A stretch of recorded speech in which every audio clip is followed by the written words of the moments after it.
Hi, today I'm going to tell you a story that is both funny and a little bit sad or a little bit scary, depends on how you look at it. If you are familiar with this channel, you will know the toxic relationship I have with Bridgerton personally. As a lifelong Jane Austen fan, I am appalled. As a filmmaker, I am skeptical. As a fashion history enthusiast, I am mortified. But as a casual enjoyer of a little bit of that historical romance, as a sucker for like classic romance tropes, I am a binge watcher. Like, I don't know what to tell you. But I am leaving for India. And it is not far enough.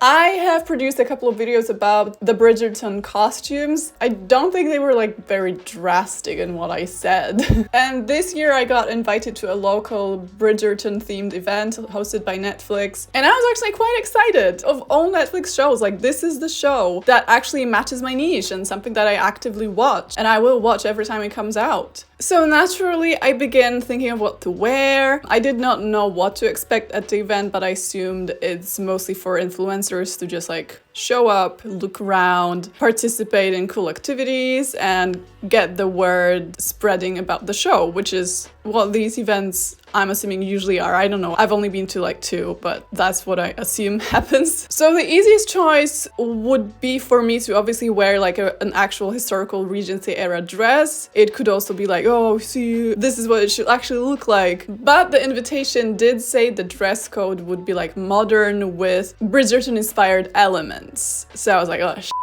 And to be honest, I also felt like there's probably gonna be members of staff dressed in historical costumes because I've seen that happen on their other events. I mean, online, I haven't been there, but I've seen that on pictures. I didn't want people to be like, I'm sorry, where's the bar? I want to be dressed like a guest. So I was like, no, I need to wear something that actually applies to the dress code. The problem being, I don't actually wear modern fashion. As you can see, I don't really own modern clothes. So like modern dress code was really bugging me. And I was thinking I can't really wear like a full-on vintage outfit either because it's not the place, I felt like. So I needed something good. I needed something that says I'm here. And I did not have the time to make anything new. And I was like, I'm not buying anything new for this one evening because this will be crazy. I gathered all the things I had that could sort of be maybe styled into something more modern looking. I gathered like historical corsets that I had around. I gathered petticoats, some of my historical dresses that I thought maybe they could be like spiced up into something modern. Anything that was shiny, sparkly, embroidered, anything that matched the Bridgerton like opulent aesthetic. I had this dress that I made for my birthday last year, which was inspired by 1930s translucent gowns. Now, mind you, I still think it's like one of my best looks ever. I think I ate personally. The photo shoot I took of that gown with the photographer, like that's genuinely some of the prettiest photos I've ever seen of myself. I personally think I slayed this. But because the dress itself did not look very modern, even if I had like modern hair, whatever, I was trying to spice it up a little. I was trying to give it a little kick, you know? I like a little edge and a little pop in my hair, so I wanted to add something different, especially for the Teen Vogue party. If I had more time, I would probably go for like a pink underdress, but I had no time, so I was just like, okay, I guess this could work underneath, and then if I wear a corset on top, it was all like throwing a bunch of stuff together just to see if it looks good. I didn't have matching shoes, I didn't have the money to get matching shoes, I didn't want to get matching shoes just for this one event, so I was like, screw it, you know. So to be fair, the things that did not work with the outfit the way I wanted to, like the fact that the underdress was blue, was mainly because I could not be arsed. I wasn't gonna spend hundreds of dollars on a dedicated dress just for this one event. Sue me. This video is sponsored by Matchmasters. Matchmasters is a match 3 game. Now, if you don't really know what that is, you basically match 3 pieces that are the same color or the same shape to beat your opponent. What is fun about Matchmasters is that you get to play online either with strangers from all around the world, or you can play with your friends, which for me is very convenient because I do have friends all around the world in really weird places, and it's a fun activity that we could do together. You also get boosters that give you a higher score, and you also get perks that additionally help you win and give you strategic advantage. I will be honest, I am an absolute sucker for these types of games. There's just something so visually satisfying about the shapes just disappearing. And for some reason, playing with strangers online gets me in this really like competitive mode. I did not know myself from this side. Yay! Matchmasters is free to download on iOS and Android, so either click the link in the description or use the QR code to download Matchmasters, and you will also get a special welcome pack full of surprises. Let's get back to the video. So what I put together was just a silly little outfit, honestly. I was a little inspired by these extras in Bridgerton that show up in literally like one scene or one shot even. But that was it. Like there wasn't some grand idea behind it. It wasn't supposed to be a lesson to them. I don't care. I was just going to have fun. And ultimately, it was not a big deal. Like, I was one of the hundreds of influencers that were there. I was literally nobody. My friend literally went in an 1830s dress that I lent her. So we arrived at the event. It looked spectacular. They did a really amazing job with the flowers and everything. There was a red carpet, which we were a little bit like, oh, I thought that's only for like the important people. But they made us walk the red carpet. So they would like tell the name and the photographers would take pictures of you. And then I would never see those pictures again because obviously I'm not important.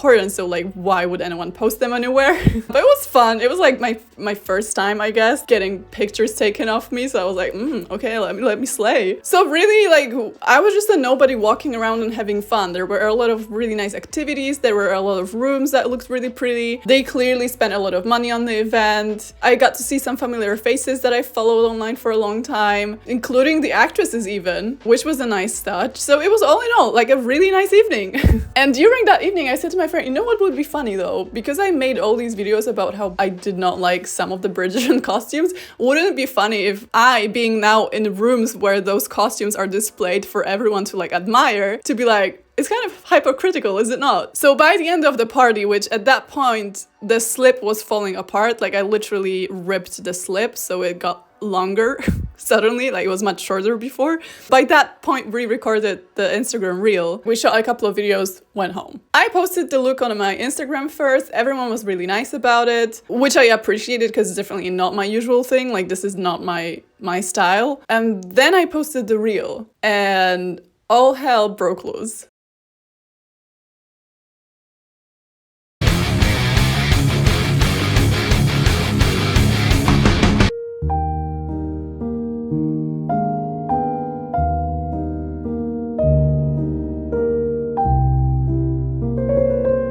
Initially, everyone understood the joke. I mean, the first maybe 24 hours, it was mostly my followers that saw the reel. So they were like, ha, that's funny. Like, we get that because you made videos where you like analyzed the costumes and were not happy with everything. So obviously it's funny that they then invited you and the costumes were there. Like, haha, right? It was a bold reel, not gonna lie. Like, I don't think Netflix reposted any of it because they probably thought it's a little too risky. But so far, the people that have watched the reel were also the people that were following me, so they were familiar with the whole situation, with my sense of humor, with what I was trying to convey, which is just like, oh, isn't it funny that they invited me even though I made all these videos? And they were not always very positive. So maybe a couple of days later, I don't remember the exact timeline, but the video hit 1 million views. And as soon as it hit 1 million views, there was like a switch, because then it started reaching people that did not know me. And things were quickly spiraling out of control. So the comment section all of a sudden was full of people that did not know who I am, but most of all, they did not get the joke. I don't think it's a joke anymore. And a lot of them quickly started criticizing my outfit, which I found weird because it hit 1 million views without anyone noticing that the outfit is like particularly bad. But once it started, it just like never ended, which is completely fine. It's like not everyone's cup of tea, probably not even my cup of tea. It was just an experiment. It wasn't actually like a red carpet event. It was just an experiment. But a lot of these comments were in this like really weird tone. You dared to criticize this show, so now now we were going to get punished for it. So people were justifying the fact that they were suddenly rude with me supposedly also being rude. Except I don't think I ever was. Like, here are the clips from my actual Bridgerton videos. The overall look of the costumes in the series is quite unique, and you know, it would be silly to dismiss that it is a very unique look. We haven't seen that before in Regency era series, and it's definitely something fresh and new. And here we get to the point where I say why I think they're kind of working. Because to me, it's not a historical romance, it's a historical fantasy. Bridgerton costumes are both better and worse this season. Worse in terms of the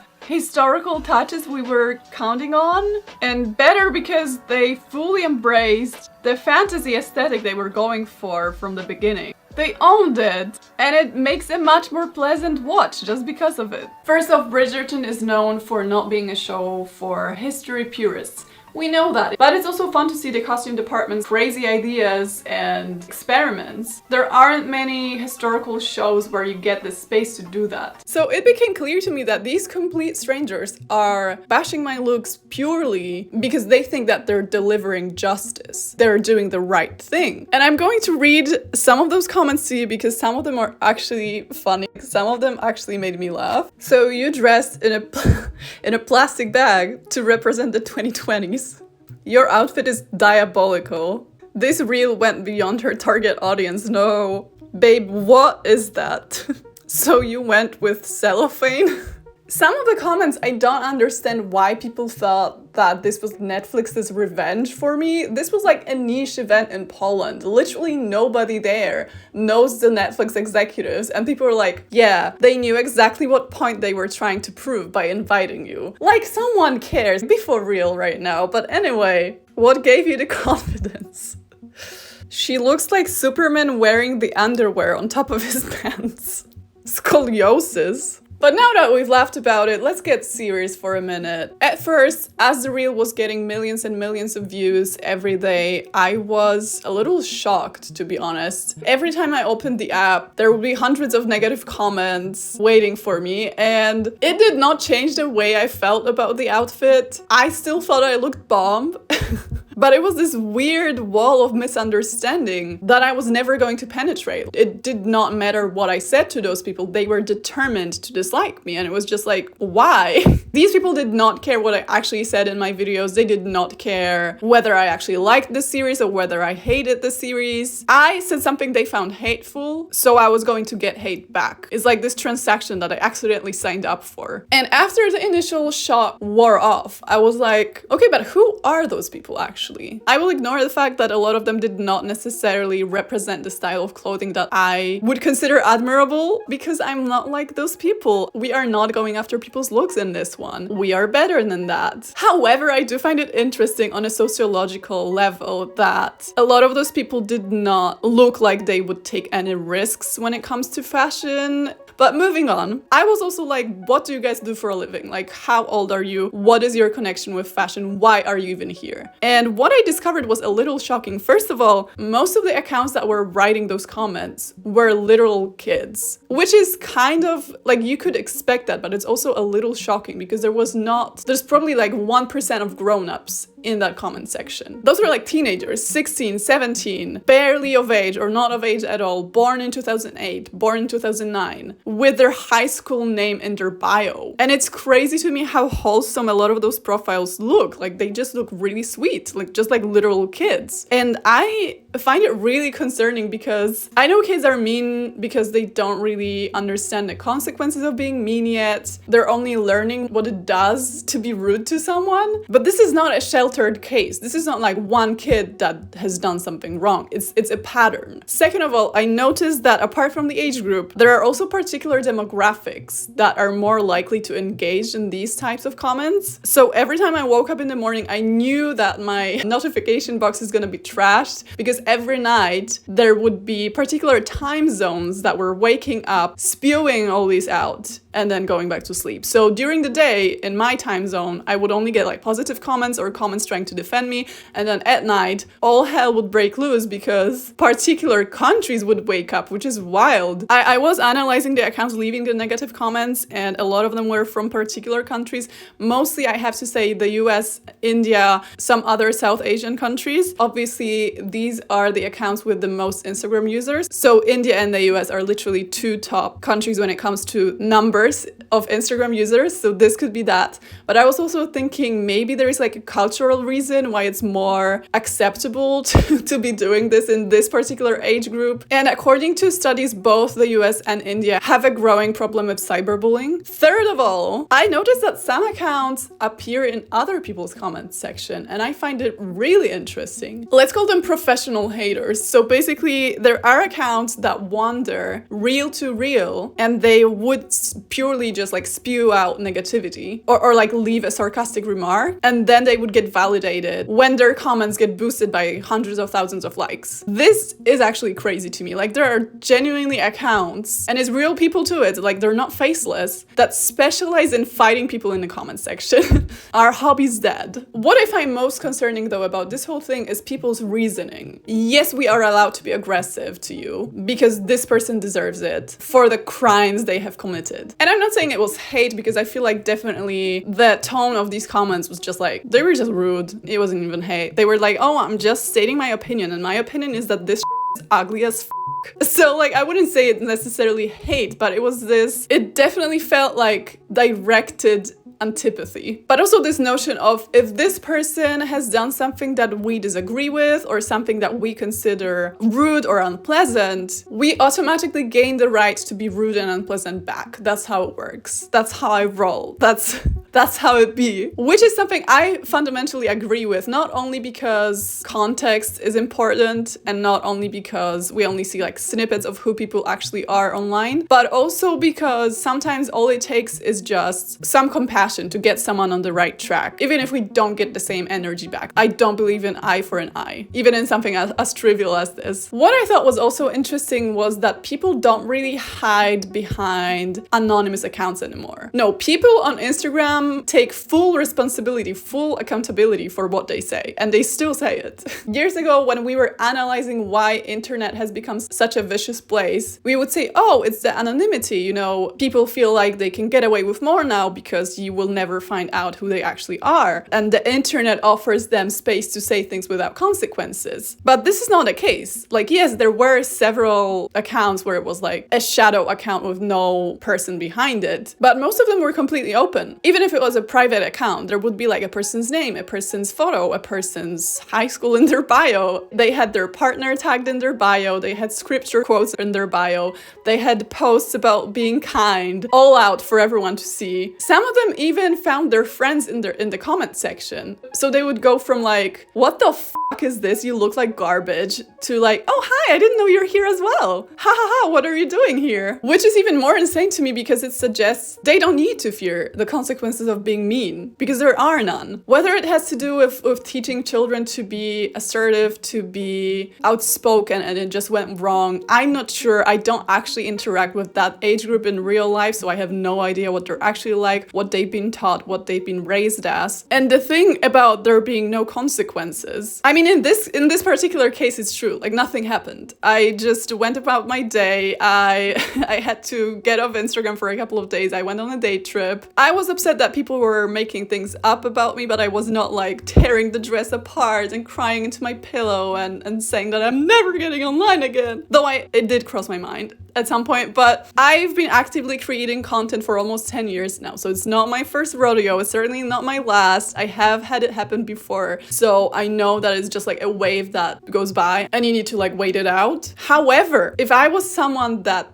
actually cared, if I was someone that cared more, the outcome could probably be much, much worse. And the comment sections everywhere, but especially TikTok and Instagram, where the demographic is like much lower, like age group is teens, basically, the main group that uses those apps. These comment sections are getting meaner and meaner. And meaner. If someone looks different, if someone behaves in a way that someone does not like, if someone uses the wrong phrase, if someone describes something too vaguely, if a piece of context needs to be actively searched for rather than served on a plate, you're done for. There is a lot of talk recently about media literacy being dead, and I kind of agree. If by media literacy we mean being reasonable, looking for more information actively, not seeing things as black and white, most of all, reflecting on what you see, then yes, I think it is a dying art. So next time you see someone online saying that they have trashed a show in their videos, but then they attend an event and they've been invited by a brand, maybe, just maybe, think that they probably would not consciously try to stir shit with a massive streaming service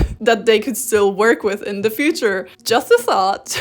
Anyway, I love you, Netflix. I hope you guys find peace, and I'll see you again in the next video. Bye.